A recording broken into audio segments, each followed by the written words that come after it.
And the newly influential member for Denison, Andrew Wilkie, joins me now from our Parliament House studio. Andrew Wilkie, you've entered this formal agreement with Labor, which guarantees that you won't vote against them in any unwarranted no-confidence motion, and that you won't vote to block supply. But in your press conference, you've also promised the same to Tony Abbott if he forms a government. So what are you offering a Gillard government that you wouldn't also give to an Abbott government?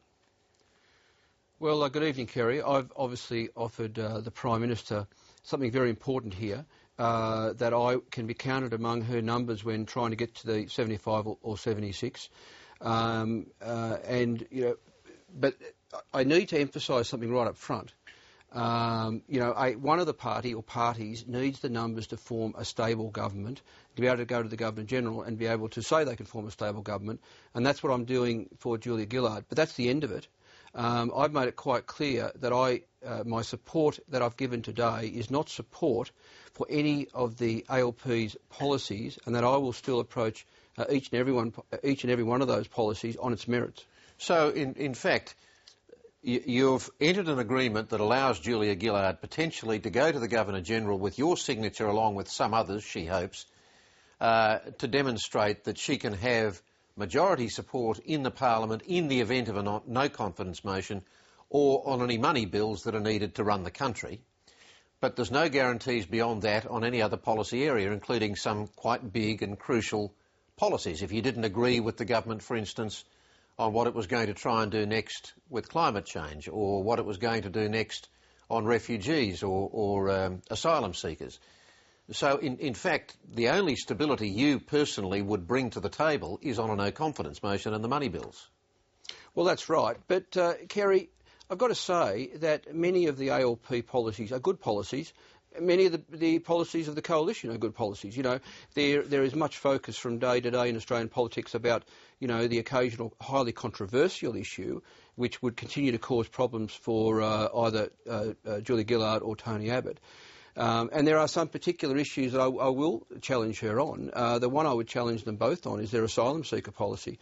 I think in both cases, no matter who I supported, or if I supported neither, I would be challenging them on a policy like that. But on the day-to-day running of the country, I suspect much legislation will go through the Parliament, as it's always gone through the Parliament, even when one party had a clear majority. But I suspect that there'd be some people out there in the public who'd be quite confused about what exactly it is you're offering the Gillard government that you wouldn't also be offering an Abbott government, because what you're saying is you would guarantee you wouldn't vote against either an Abbott government or a Gillard government in an unwarranted no-confidence motion. Look, what I have offered her today is very, very valuable. It's very valuable in the short term because it gives her a slight edge in the numbers. I think it gives her a slightly enhanced position in her negotiations with the other three independents. Yes, I think it's genuinely... I can see that, but when it really boils down, what you're guaranteeing her, you've also said you would guarantee him. Yeah, but I'm guaranteeing it to her first. And that's the crucial point here.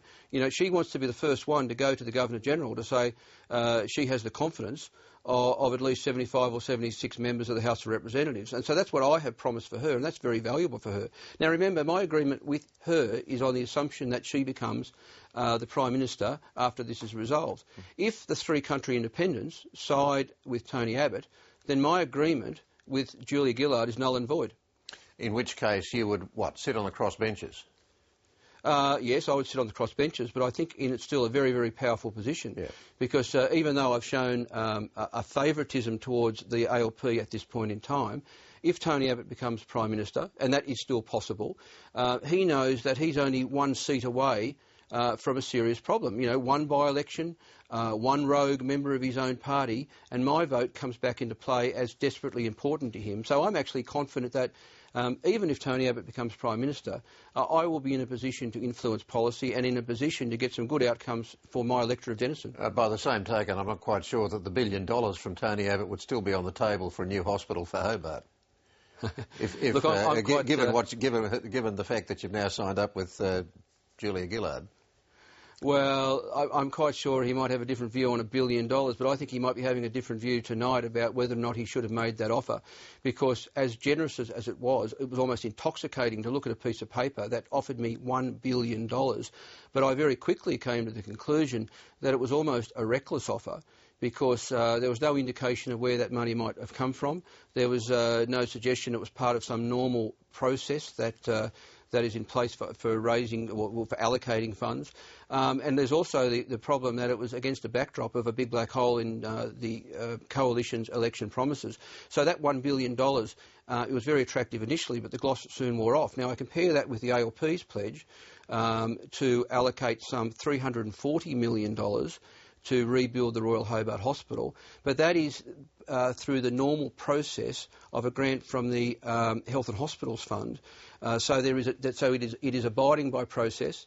It is a more modest and realistic sum at a time when the federal budget is under a little bit of strain and struggling to get back to surplus. And importantly, I've managed to negotiate something which is quite equitable, because by bringing forward the next round of Health and Hospital Fund funding, it means something like $1.8 billion will be released to go to hospitals around the country, including $340 million for the Hobart Hospital. OK, now you said in the press conference that, quote, it is quite likely that 1 or 2 or 3 of the independents will come on board with the ALP.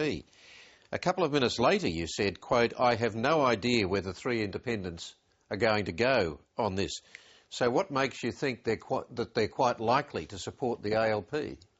Well, I genuinely have no idea. I sounded out a couple of them in the last 24 hours to try and get a sense of what they might do, and they didn't know, and I think they genuinely don't know. I think they are genuinely still trying to make up their mind. So that's a statement of fact based on what I've heard from them. But when you said that, it was in the context of why you felt Labor would be a more stable government, and you said, well, it might be more stable government because 1 or 2 or 3 of these independents are quite likely to come across. But it sounds like there's a bit of guesswork there more than anything. No, well, Kerry, coming back to the question a moment ago, why do I think 1 or 2 or 3 might come to Labor? I think their views are so varied. There are so many issues at stake for them. I think it is quite possible, perhaps even likely, that at least 1 is going to come to Labor. Now, remember, Labor only need 2 more to have an absolute majority. They don't need the 3 more that the coalition needs. So if they got 2 more, they're there. If they got 3 more, well, they've got a buffer. I think that helps to explain my position, or my view, that it would be likely to be a more stable situation. Now, you say you wouldn't support any unwarranted or reckless no-confidence motion in the government. In what circumstances would you regard a no-confidence motion as being justified?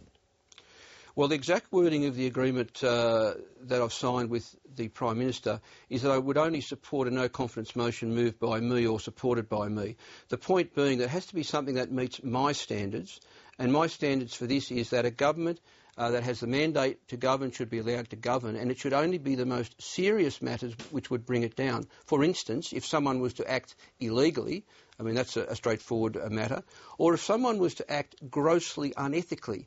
And the example that comes straight to my mind is the Iraq War. I think that when John Howard decided to go to war and to join in the invasion of Iraq, I think that was an act of grossly unethical behaviour. Why? So that's the sort of standard I have set myself. That was a personal judgment. I mean, I know you were an intelligence analyst at that time, but that's still very much a personal judgment on your part, isn't it? Well, of course it is a personal judgment, and different people have different standards and different thresholds for acting.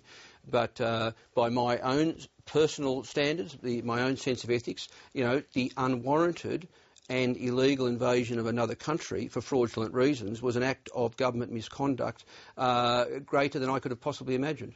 Now, you've won a big concession from Julia Gillard for Actions to rein in problem gambling in Australia.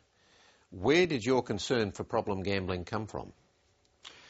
Kerry, I've been campaigning strongly against poker machines for a good 18 months now.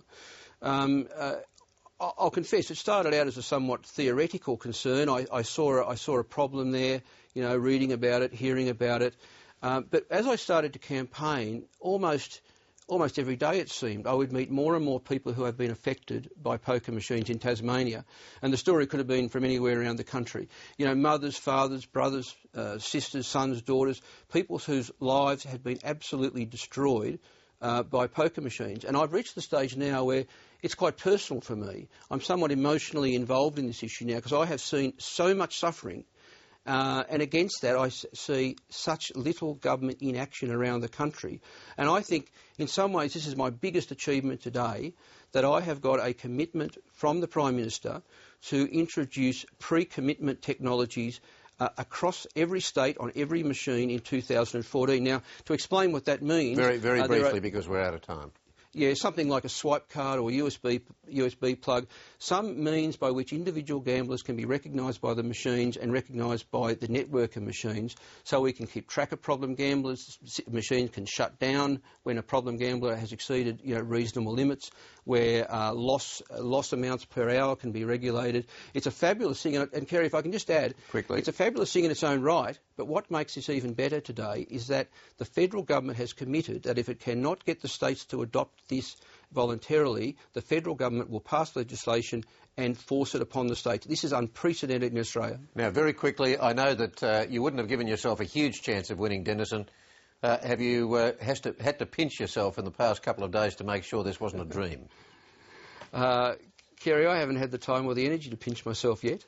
Well, it might be a dream. Might be a dream. Andrew Wilkie, thanks very much for talking with us. Thanks, Kerry. Ta.